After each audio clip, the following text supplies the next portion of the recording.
Olá, oitavo ano. Aqui é o professor Hugo, língua portuguesa, e nós estamos iniciando mais uma etapa de trabalho, tá certo? Então vamos aos nossos estudos.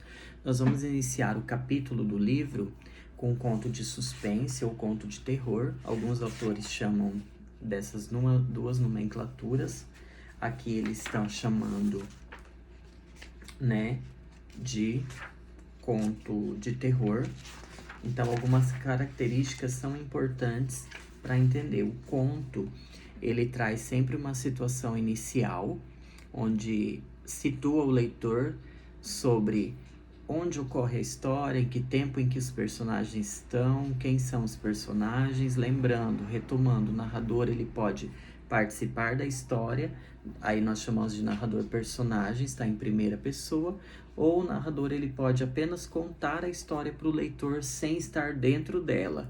Aí nós chamamos ele de narrador observador e ele está em terceira pessoa, tá certo?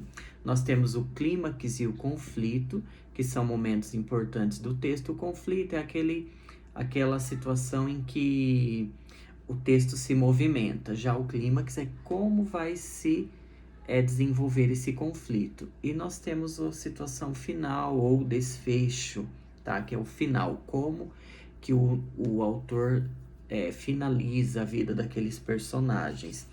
Lembrando que o conto de terror, ele sempre tem que ter ingredientes para assombrar, né? Assustar, traz personagens do folclore, mitológicos, assustadores, fantasmas, bruxas, vampiros, são personagens presentes no conto de terror. Brinca um pouco com a questão da morte, então ele tem o objetivo de despertar a sensação de medo e horror em quem está lendo, tá certo? Por isso tem algumas características que se chamam elementos sobrenaturais, tá bem?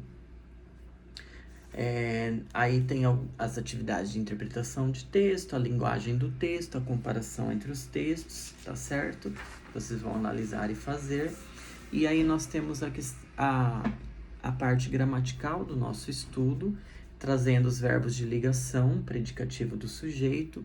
Então, o verbo nós já sabemos, é uma ação em que ocorre em determinado tempo, tá certo? Depende da frase.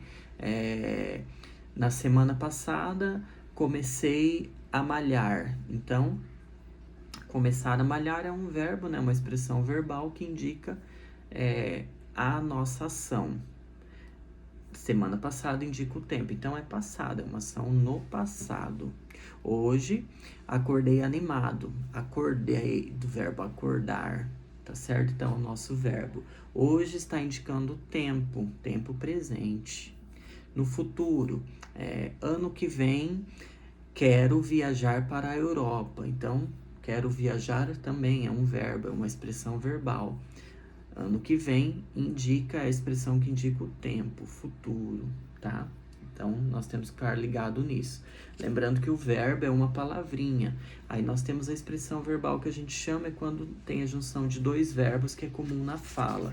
Na escrita, vamos tomar cuidado. Sempre que nós pudermos escrever com menos verbos junto possível, é melhor. A escrita, ela fica mais limpa, ela fica mais coesa, tá bom? Traz também a questão do predicativo do sujeito. Então, é aquele complemento do sujeito.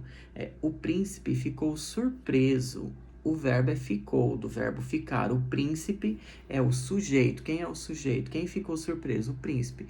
Como é que ele ficou? Qual que é a característica? Então, o surpreso, ele é um predicativo do sujeito, nós chamamos ele de predicativo do sujeito, tá certo? A mala era muito pesada, mesma coisa, mala é o sujeito, a mala é o sujeito, mala o núcleo, era o verbo, e nós temos muito pesado um predicativo do sujeito, lembrando, não confundir predicativo do sujeito com objeto direto. Qual que é a diferença? Para ser um predicativo do sujeito, ele precisa ter na frase um verbo de ligação. Então, são 7 verbos de ligação: ser, estar, ficar, permanecer, entre outros, tá? Que tem aí no livro, vocês vão ler certinho, eles aparecem todos aí na explicação, tem um esquema explicativo, então vocês vão ver certinho e fazer as atividades. E nós temos, para finalizar essa aula, a questão da transitividade verbal e os verbos e as vírgulas, tá certo? Na pontuação das frases. Então, nós temos a transitividade verbal, quando nós temos o objeto, verbo transitivo, ele pode ser direto ou indireto, tá certo? E nós temos o objeto direto ou indireto dentro do verbo transitivo direto. Ou indireto, né? Tá certo? E temos também o verbo intransitivo, aquele que não possui transitividade, que a gente chama. Por exemplo, nós temos lá a casa pegou fogo. Então, a casa é o sujeito, né? Pegou, do verbo pegar, é o verbo. Ele é transitivo, a casa pegou. Se eu disser a casa pegou, tenho resposta? Não, não tem sentido a frase. A casa pegou fogo, então ele é um verbo transitivo, o pegou. Por quê? Porque ele exige um complemento. Fogo é o complemento, então nós chamamos de objeto direto, tá certo? Quando o objeto ele é ligado ao verbo sem preposição. Se nós temos uma preposição, aí nós chamamos de objeto indireto. Aí o verbo será transitivo e indireto. O intransitivo são aqueles verbos que expressam, que são completos em si. Por exemplo, o fenômeno da natureza. Ontem choveu.